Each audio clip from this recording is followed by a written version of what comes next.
हास्य जत्रेमुळे चर्चेत येणाऱ्या गौरव मोरेची एका हिंदी कॉमेडी शोमध्ये वर्णी लागली आहे। गौरवनं मॅडनेस मचाएंगे या कार्यक्रमात एंट्री केली आहे। त्यामुळे गौरव मोरे हास्य जत्रेला रामराम करणार का अशा चर्चा रंगतायत।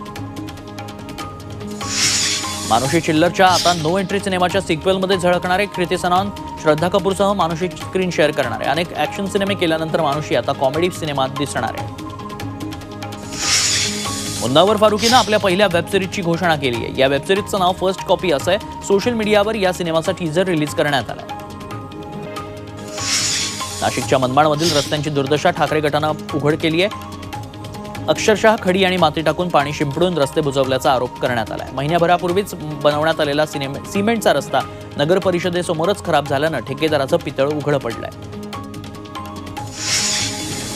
वाशिमच्या रिसोड तालुक्यातील वाकद कुर्हा मांडवा भरजहांगीर या गावांना भीषण पाणी टंचाईचा सामना करावा लागतोय। वाकद गावातील जलजीवन मिशन योजनेचं काम ठप्प पडल्यानं गावकऱ्यांना गेल्या 2 महिन्यांपासून 2 किलोमीटर अंतरावरनं पाणी आणावं लागतंय।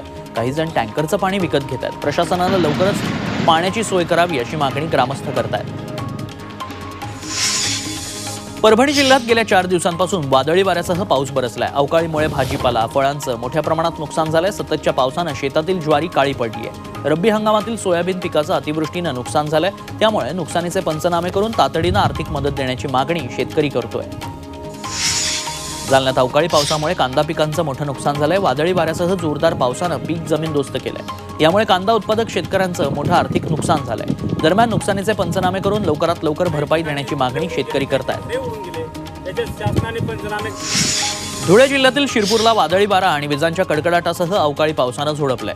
मिरची, कांदा, टोमॅटो, ज्वारी, भुईमूग पिकांसह टरबूज, पपई, डाळिंब, केळी या फळबागांचं नुकसान झालंय। शिरपूर शहादा मार्गावरील हिंगणी इथं रस्त्यावर झाड उन्मळून पडल्यानं 2 तास वाहतूक बंद होती। लातूरला चौथ्या दिवशीही अवकाळी पावसाचा तडाखा बसलाय। औसामध्ये वादळी वाऱ्यासह गारपीट झाली आहे। नांदूर भागात केळीच्या बागा उद्ध्वस्त झाल्या आहेत। गुढीपाडव्यापासून अवकाळी पावसाला सुरुवात झाली। जिल्ह्यातील वेगवेगळ्या भागात विजेच्या कडकडाटासह गारपीट होतीये। गारपिटीमुळे फळबागांसह रब्बी पिकं आणि भाजीपाला जमीनदोस्त झालाय।